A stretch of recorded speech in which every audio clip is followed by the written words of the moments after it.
my friends, and welcome.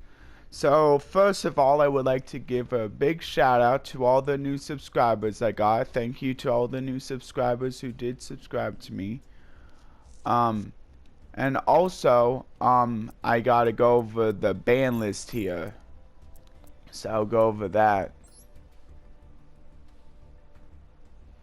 I'm hoping one day I can at least make it to 100 subscribers. That would be nice. But of course, if it doesn't happen, that's fine too, because like in the end, I'm still doing this as a favor for one of my friends. Anyway, here's the Forbidden Limit list. It's just basically saying that it's going to be coming out on August 31st, and they're basically limiting cards based on decks that are high in the meta that are kind of difficult to counter, and cards that are just really like unhealthy for the game. Okay, True King of all calamities. I'll go over my opinions on why they did all of these changes. So True King of all calamities, that was basically the card that basically said like you could make it using 2 level 9s, and then during your like opponent's turn you would activate its effect. So then basically you turned off all of the opponent's monsters effects. And when decks are like really heavily focused on monsters, most decks are heavily focused on monsters, and even the control decks kind of rely on monsters a little bit. Yeah, it's just really unhealthy to just shut down all monster effects for the turn. Yeah. And it was pretty easy to make inside of decks like Virtual World, so yeah. And then Pale Order, that also got forbidden. That was a pretty oppressive floodgate as well, especially since you could just activate Impale Order in response to a lightning storm, and then the Impale Order couldn't get beat or destroyed by that lightning storm. And that's kind of a problem when most of the removal for spells and traps are gonna be in the form of lightning storms. So yeah, it like hard counters that, and then you can just keep it on the field, and now all of your opponent's other spells are just negated. Yeah, which is pretty hard on a lot of decks. Like even decks that don't rely on as much on spell cards are probably gonna at least use a few to like help get the game going. And then Vanity's Emptiness was banned because like that basically just stops all special summons, and like a lot of the game is based on around special summoning, and so yeah, like that's kind of unhealthy. That just stops like basically what's like a major part of the game. Basically kind of like True King, it just because it like stops something that's a major part of the game. Like the first 2 are basically about just things that stop a major part of the game. A lot of these cards are actually about that. Destiny of Celestial, not so much. In my opinion, the reason why that was banned is because now you're gonna have to play like a different Destiny hero in order to go into Destiny hero Phoenix Enforcer using the Verdian Con Fusion Destiny play. This is just so like you don't really get that like draw 2 when your hand is empty later on, but like it's not really a problem like swapping it out with a different Destiny hero, so you can still go into the Phoenix Enforcer play. Yeah. And then the last one is going to be that number 75 brand Boozling Gossip Shadow. This was used mostly with the Phantom Knights plays in order to go into Rongo Miniad. That one, like, and then basically they have like five materials on it, which basically doesn't allow your opponent to summon monsters, which like shuts down a lot of their deck. Even like control decks like to summon monsters as well. So like, yeah, like it's that's a pretty good hit too. You can still play Rongo Minion if you want, It's just that like it's gonna take a little bit more effort now, but if you're able to like find a way we can like consistently make Rongo Miniad without needing Bamboozling Gossip Shadow, it may be worth it because like the ability to stop all summons from your opponent is pretty strong. And then also like if you can like put a lot of materials on it, like you may even be able to like pop a few monsters before like the summon thing shuts down. Yeah. Anyway, next one is cards to be limited. So the first one is going to be Cross Out Designator. That, I mean, it was pretty good because it basically like shuts down any counters your opponent wants to play against you, as long as you have the same named card in your deck. So that can be pretty good for shutting down like commonly used hand traps, commonly used pot cards, maybe even if you're playing a mirror match, commonly used cards inside that mirror match. It just can't shut down X deck plays because it needs to like be a card name that you declare that's inside of your main deck. So yeah. That got limited. Probably just because like since it can shut down so many cards. Just probably because of that. And then Pot of Prosperity. That's basically the card where you banish like a specific cards you get to choose from your X deck. Either 3 or 6 cards that you get to choose. You banish them face down, and then you look up at the number of cards from the top of your deck equal to the number of cards that you banish from your X deck. So if you banish the max of 6, you get to look at the top 6, and then you choose one of them and you add it to your hand. And it's a little bit better than Pot of Duel, since not only can't be a max of 6 instead of just a max of 3. Also, it doesn't like stop any of your special summons. You do have to activate at the beginning of your main phase, I believe. I'm not sure if that's how that works, but I think it stops you from being able to damage your opponent. Which, if you're like really just using it to get to a specific card, you may not really care about that. But yeah, that's to stop a little bit of consistency. I heard from some people that this might be a way to like stop a little bit of the adventure engine in certain decks that like to use Pot of Prosperity. So yeah, basically just like to maybe lower consistency for like the decks that do play this pot card. And then Prank Kids Meow Meow Moo. It's just so that like if you do use up your Link 1, now you don't have access to another Link 1 Prank Kids. That's for the Adventure of Prank Kids deck. Not too big of a deal in my opinion. I don't know how much I was really like using that second Meow Meow Moo. I mean, it sucks a little bit, but I think it's okay. And then that Fusion Destiny I think is a fine hit. I mean, it's still limited, so I can still use it. Like, I mean, you can like, and it doesn't really matter like if it's like limited, if you can just like send it from your deck to a graveyard ending with Verdant Anaconda. So you're not too big of a deal. And then cards to be semi-limited.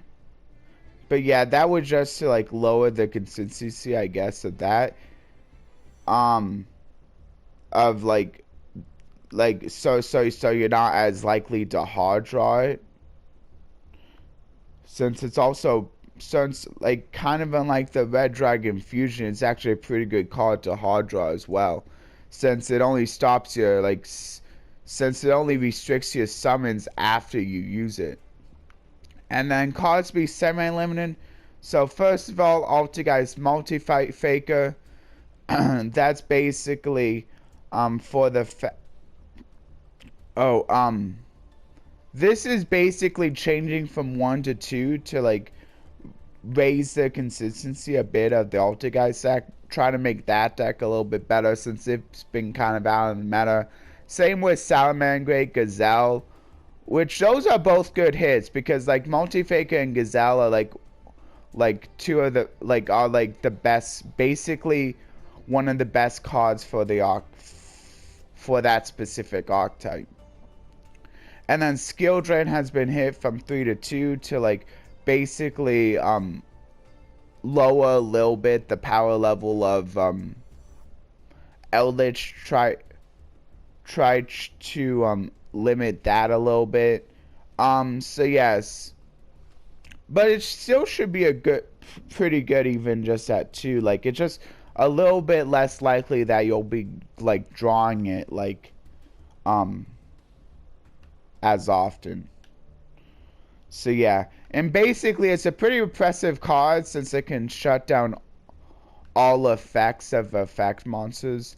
Well, at least like while on the field, but that's still a lot of effects, so yeah. And then 5 formation tanky has probably just been semi-limited to kind of decrease the power a little bit of the tri-brigades mostly. Although like it also works for like, I believe Lunar Light. Wait, no, do Lunar Lights play this card? I'm not sure like if any of the cards are Beast Warriors. I think they're all Wing Beasts, so maybe it's like pretty much Lunar Lights. Anyway, it's to like try to like cut down the consistency of those decks, so that's probably fine. I don't think like Tri-Brigades were like as high up in the meta as they were. Sword Soul might have a few Beast Warriors. I'm not sure. See, I'm not sure all the decks at this hits, but it's probably a good hit. And then of course, and then 9 Assailant was taken off the list because like the effect doesn't really matter. Even the fact that it can loop, since like when it's sent from your hand to a graveyard, it can just grab another flip effect monster. Which I mean, if you have a 9 Assailant in the graveyard and just send another one from your hand to a graveyard, you can just bring that other 9 Assailant to your hand. I mean, that loop doesn't really matter as much. Decks aren't really like, I mean, I guess like it's kind of cool for like the fact that like now like you basically have free fodder for for that faithful adventure, but like that doesn't really matter too much. And then the flip effect thing where it basically destroys a monster when it's flipped, that doesn't really matter too much either. I don't think very many decks really use that nowadays, so it's fine that it got unlimited. I think like even when it was limited in this game, like barely any decks would even use that. Yeah, so good change probably. I don't think it's gonna really change anything. I mean, it would be cool if it did, but unfortunately, I don't think it's gonna change anything. Oh yeah, and of course there's a thing like, make sure you have this on your mind. That's August 31st, because like if you have any extra copies of these cards, you'll be able to like dismantle them for some extra crafting points. Basically what it's explaining here is like it's like you're able to dismantle the extra copies up to the number that you can play in a deck. So basically, like a forbidden card, you can if you have 3, you can just dismantle all 3 for extra crafting points. But if a card got limited, you can only dismantle all your copies up to where you only have 1 left. So since I have like 2 Meow Meow Mews, I think I might be able to like either dismantle my hollow version or my non-hollow version for extra crafting points. I'm not sure how they work it there.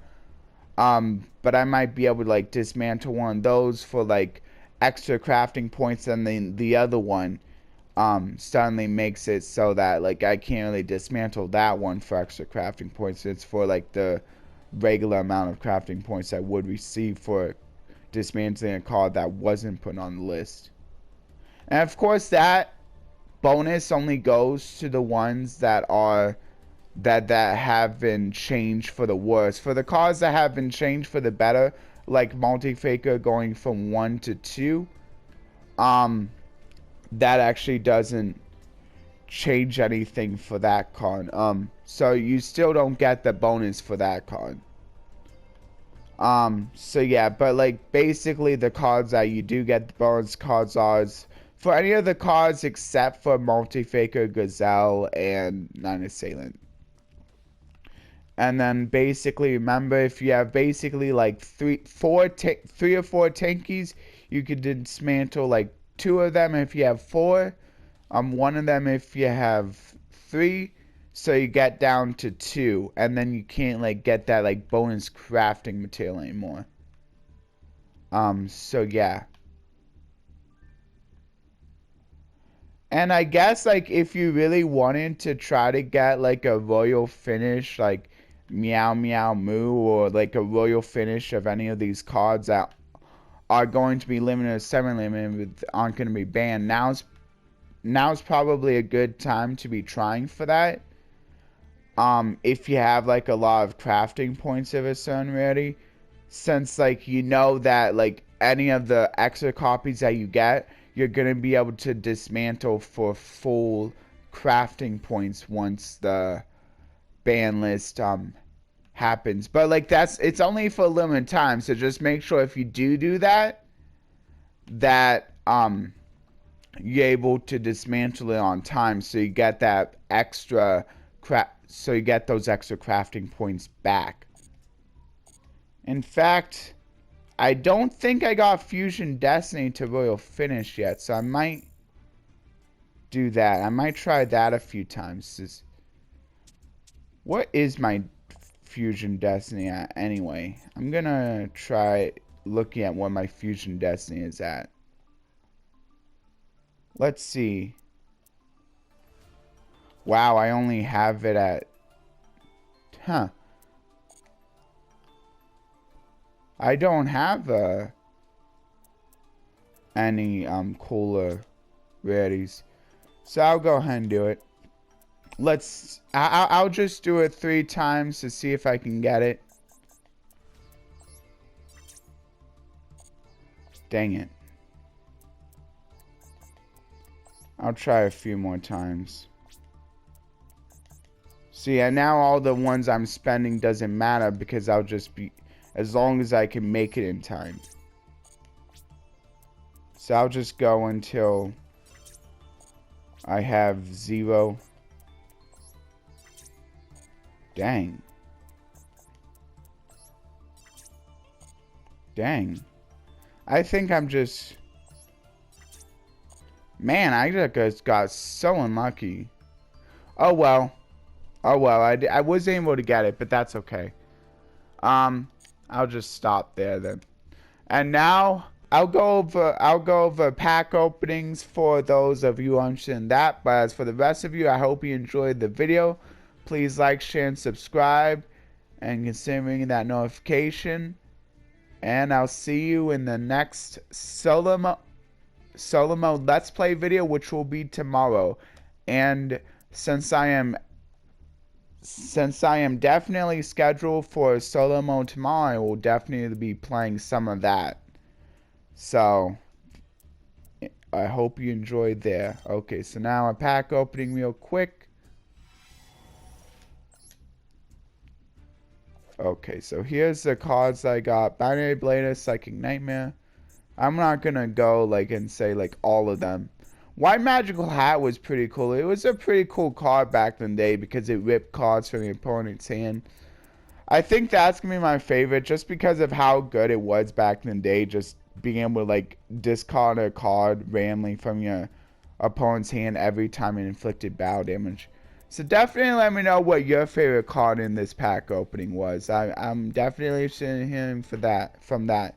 Well, bye everybody.